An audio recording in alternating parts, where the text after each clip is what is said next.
After more than 2 years of remote work and multiple return-to-office delays, most Google employees are heading back to the office at least part-time, and ex-Google CEO and Chairman Eric Schmidt couldn't be happier about it.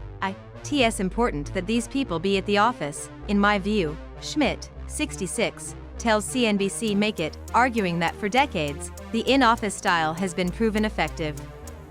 I'm a traditionalist. Starting Monday, Google's hybrid work arrangement kicked off, with most employees expected to be in the office at least 3 days per week. Schmidt, who served as Google's CEO from 2001 to 2011, helped transform the then-young Silicon Valley startup into today's $1.9 trillion global tech behemoth, and credits in-office work for much of that growth. We spent decades having these conversations about people being close together. The discussion at the coffee table and going to coffee, Schmidt says. Remember all of that? Was that all wrong? Schmidt says it's not just a matter of nostalgia. There are practicalities to working together in person.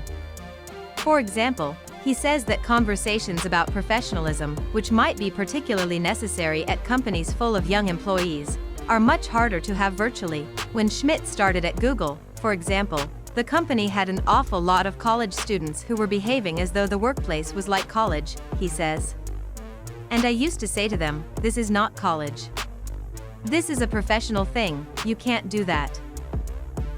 Or it might be illegal.